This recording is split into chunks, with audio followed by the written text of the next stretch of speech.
কারা মারা যাচ্ছে? একজন রাজমিস্ত্রি, তার বাবা সামান্য কৃষক, আরেকদিকে মারা যাচ্ছে পরিযায়ী শ্রমিক, বাইরে থেকে এসছে বাড়িতে বেড়াতে, তাদের অদৃষ্টে জুটল মৃত্যু। তাহলে মারাটা গেল কে, ক্ষতিটা কার হলো? গরিব হিন্দুর, গরিব মুসলমানের। দেখুন, বলুন, কোনো ঘটনা ঘটে যাওয়ার পর একজনের দোষ আরেকজনের ঘাড়ে চাপানোর মধ্যে কোনো বাহাদুরি নেই।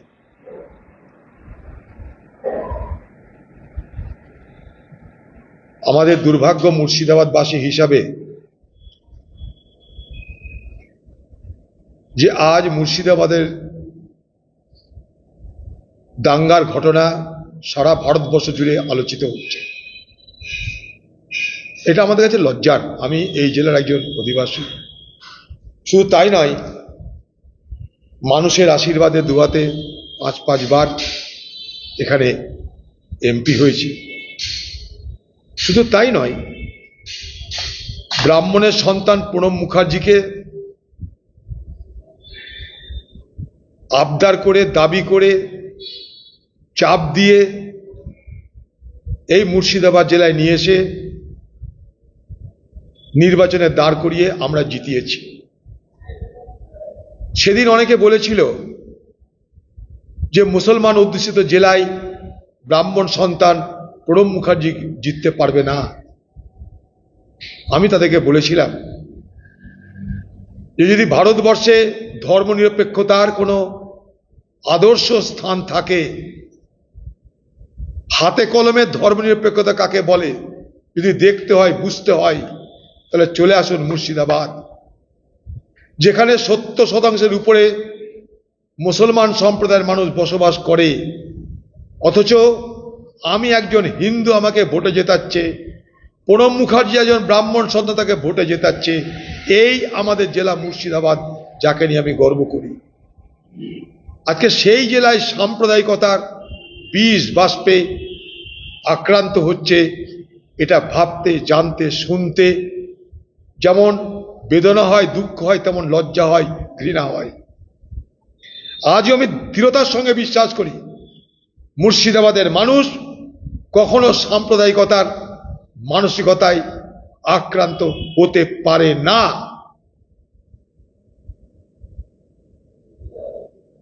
ওয়াকফ আইনের বিরুদ্ধে যে লড়াই, সেটা একটা রাজনৈতিক, আদর্শগত, আইনগত, সংবিধানগত লড়াই। এই লড়াই কংগ্রেস পার্লামেন্টের মধ্যে, পার্লামেন্টের বাইরে সর্বত্র করছে, করবে। জয়েন্ট পার্লামেন্টারি কমিটিতে আমরা তার প্রতিবাদ করেছি। এই আইন সংখ্যা গরিষ্ঠতার জোরে যখন পাস করানো হয়েছে, সঙ্গে সঙ্গে আমরা সুপ্রিম কোর্ট করেছি। কংগ্রেস দলের পক্ষ থেকে সুপ্রিম কোর্ট করা হয়ে গেছে, দলীয় সিদ্ধান্ত এটা। ওয়াকফ আইন নিয়ে সারা দেশ জুড়ে প্রতিবাদ আন্দোলন হচ্ছে। এই আন্দোলন তো হতে হবে। 5 কোটি মানুষ ওয়াকফ আইনের উপরে যে কমিটি তৈরি হয়েছিল, সেই কমিটির কাছে 5 কোটি দরখাস্ত পড়েছিল এই আইন চালু না করার জন্য, এই আইনের বিরোধিতা করে, এই আইনের প্রতিবাদ করে। পার্লামেন্টের মধ্যে 12 থেকে 14 ঘন্টা আলোচনা হয়েছে, শুধু লোকসভায়, রাজ্যসভা মিলে, সব মিলে 24 ঘন্টার উপরে শুধু আলোচনা হয়েছে। সেখানে প্রত্যেকটা দলের বক্তব্য কি আমরা সবাই জানি। এটা তো একটা আন্দোলন। এই আন্দোলনের সঙ্গে সাম্প্রদায়িক সংঘর্ষের কোনো সম্পর্ক নেই। আজকে ধুলিয়ানে যে খুন হচ্ছে, যে গুলি খাচ্ছে, তারা এই আইন তৈরি করেছে? এই আইন তৈরির সঙ্গে তারা জড়িত? কারা মারা যাচ্ছে? একজন রাজমিস্ত্রি, তার বাবা সামান্য কৃষক, আরেকদিকে মারা যাচ্ছে পরিযায়ী শ্রমিক, বাইরে থেকে এসছে বাড়িতে বেড়াতে, তাদের অদৃষ্টে জুটল মৃত্যু। তাহলে মারাটা গেল কে, ক্ষতিটা কার হলো? গরিব হিন্দুর, গরিব মুসলমানের। বলুন, আমার কাছে এখনো খবর 14 থেকে 15 জন গুলিতে জখম হয়েছে। বহরমপুর হাসপাতালে আছে, কেউ জঙ্গিপুর হাসপাতালে আছে, কেউ নার্সিং হোমে আছে।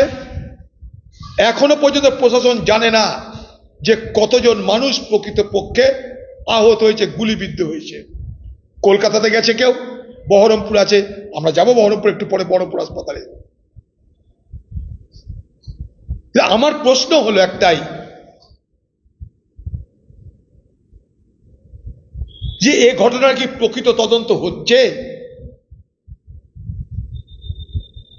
আমার প্রশ্ন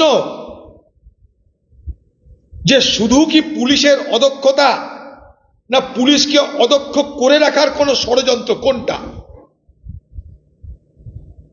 পুলিশকে সরাসরি ময়দানে নামতে কোন কি পরিকল্পিত বাধাদান হয়েছিল, না পরিকল্পিত কোন ষড়যন্ত্র ছিল? কোনটা? কার নির্দেশে, কার অঙ্গুলি হেলনে, কোন ষড়যন্ত্রের কারণে পুলিশ নিষ্ক্রিয় থাকলো, উদাসীন থাকলো? অনেক প্রশ্ন আমাদের। পুলিশ যদি মনে করত এ ঘটনা ঘটতো না, পুলিশ মনে করেনি তাই ঘটনা ঘটেছে। কিন্তু পুলিশ কেন মনে করেনি সেটাও তদন্ত হওয়া দরকার। তাহলে কি পুলিশের মধ্যে কেউ পদে থেকেও সেই পদের অপব্যবহার করেছে?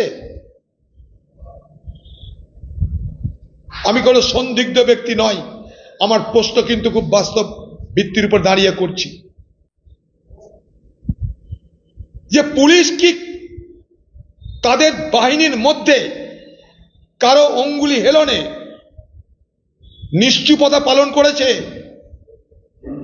শস্যের মধ্যে কি ভূত ছিল? এ প্রশ্নগুলো আমাকে তাড়িয়ে বেড়াচ্ছে। গত লোকসভা নির্বাচনে শামসেরগঞ্জে কংগ্রেস প্রচুর ব্যবধানে জিতেছিল। কংগ্রেসের দিকে চলে যাওয়া, তৃণমূলের হারিয়ে যাওয়া ভোট ফেরত আনার জন্য কি কোনো ছোটখাটো সংঘর্ষের নাটক উপস্থিত করার পরিকল্পনা ছিল? যারা সেই নাটকটা উপস্থাপনা করেছিল পরে হয়তো তাদের হাতের বাইরে চলে গেল, এরকম কি কোনো ঘটনা ঘটেছিল? আমাকে এতগুলো প্রশ্ন তাড়িয়ে বেড়াচ্ছে। কারণ ডাক বাংলার মোড়ে মদের দোকান কারা লুট করলো হঠাৎ করে? সেই মদ খেয়ে কারা শান্তিপূর্ণ আন্দোলনের পিছনে চলতে থাকলো? মুর্শিদাবাদের সংখ্যালঘু সম্প্রদায়ের মানুষ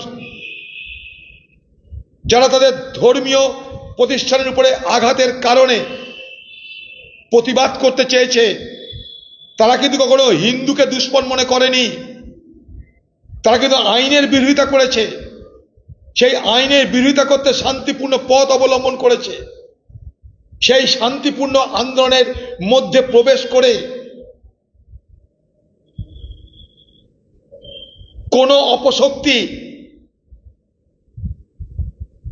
এটাকে সাম্প্রদায়িক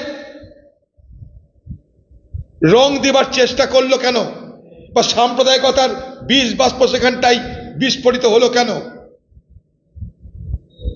এই ঘটনার পিছনে তদন্ত হওয়া দরকার।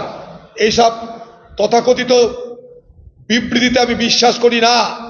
এই বিবৃতির অন্তরালে অনেক কিছু ঘটনা ঘটেছে, অনেক লোক জখম হয়েছে,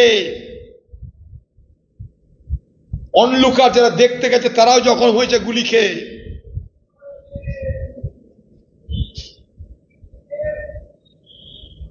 আমরা পুঙ্খানুপুঙ্খ তদন্ত চাই।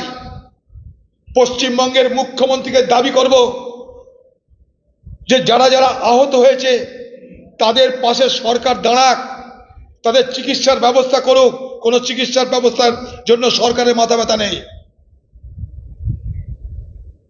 পশ্চিমবঙ্গের মুখ্যমন্ত্রীর আসা উচিত এই মুহূর্তে আসা উচিত মুর্শিদাবাদে, সেই সমস্ত এলাকায় যাওয়া উচিত তার দলের এমপি থেকে তিনি প্রতিনিধি মণ্ডল পাঠান হাতরাসে, কোথায় বাইরের রাজ্যে, কোথায় মণিপুরে। তো কেন আমাদের শামসেরগঞ্জ জঙ্গিপুর অচ্যুত হয়ে গেল? আপনি মণিপুরে প্রতিনিধি দল পাঠিয়েছিলেন, আপনি হাতরাসে প্রতিনিধি দল পাঠিয়েছিলেন, মণিপুরে পাঠিয়েছিলেন প্রতিনিধি দল, কেন জঙ্গিপুরে আসতে পারছে না কেন? এখানকার মানুষ কি ভোট দেয়নি? এখানে কি আপনার দলের এমপিরা আপনার দলের নয়? এই মুর্শিদাবাদ জেলার সব এমপি আপনার, সব এমএলএ আপনার, তাদের দেখা যাচ্ছে না কেন? সেই সমস্ত পীড়িত, অত্যাচারিত, লুণ্ঠিত মানুষগুলোর পাশে। ক্ষতিগ্রস্ত হয়েছে গরিব হিন্দু, গরিব মুসলমান। আমাদের এই জেলার হাজার হাজার পরিযায়ী শ্রমিক বাইরের রাজ্যে যায়। এই মুর্শিদাবাদের এই দাঙ্গার ঘটনা যত বেশি বাইরে প্রচার পাবে, একটা পরিকল্পিতভাবে চেষ্টা করা হচ্ছে সবকিছুর জন্য মুসলমান দায়ী, সবকিছুর জন্য মুসলমানকে দায়ী করে যত বেশি প্রচার হবে, তত আমাদের জেলা থেকে পরিযায়ী শ্রমিক যারা বাইরের রাজ্যে কাজ করতে যায় তাদের জন্য সমস্যা হতে পারে। তার জন্য পশ্চিমবঙ্গ সরকার কি ব্যবস্থা করছে? আমি প্রায় কখনো উড়িষ্যা, কখনো উত্তরপ্রদেশ, কখনো মহারাষ্ট্রে, সেখানে আমাদের এখানকার পরিযায়ী শ্রমিকদের সমস্যা হলে আমার কাছে আসে, আমি দেখভাল করি, তাদের জন্য চেষ্টা করি। কিন্তু এরপরে যেভাবে প্রচার চলছে বাইরে যে মুর্শিদাবাদ জিহাদিদের দখলে চলে যাচ্ছে, মুর্শিদাবাদের মানুষকে বাইরে শত্রু বানানোর চেষ্টা হচ্ছে, সেইখানটায় দাঁড়িয়ে পশ্চিমবঙ্গ সরকারের ভূমিকা কি? পশ্চিমবঙ্গের মুখ্যমন্ত্রী এখনই ছুটে আসা উচিত। কেন তিনি কলকাতায় বসে বসে তিনি শিবের গান শুনছেন, শিব মন্দির, কালী মন্দিরের গান শুনছেন? তার আগে এইখানকার মানুষের দুর্দশার কাহিনী শুনুন। আপনার কাছে এখন প্রাথমিকতা হয়ে গেল কালী মন্দির, শিব মন্দির, কোথায় আকাশে হাঁটার পথ আপনার কাছে প্রাথমিকতা পেল, এখানকার মানুষের দুরবস্থা আপনার কাছে প্রাথমিকতা পেল না কেন? এই ঘটনার পুঙ্খানুপুঙ্খ তদন্ত শুধু নয়, ক্ষতিপূরণ কোথায়? যারা আহত দেখভালের ব্যবস্থা কোথায়? মশা মারতে কামান দাগা হয়েছে এখানটায়, যে কাজ থানাওয়ালারা পারে সেখানটায় কেন্দ্রীয় বাহিনীকে আমন্ত্রণ করা হয়েছে। বিএসএফ কে আপনারা ডেকে নিয়ে এসছেন, পশ্চিমবঙ্গের পুলিশ বিএসএফ কে ডেকে নিয়ে এসছে, পশ্চিমবঙ্গের প্রশাসন বিএসএফ কে ডেকে নিয়ে এসছে। তারপরে কোর্ট হস্তক্ষেপ করেছে। আচ্ছা, কোর্টের হস্তক্ষেপ করার প্রয়োজন কেন পড়লো? আপনি ব্যর্থতায় কোর্টের হস্তক্ষেপ করার প্রয়োজন পড়লো।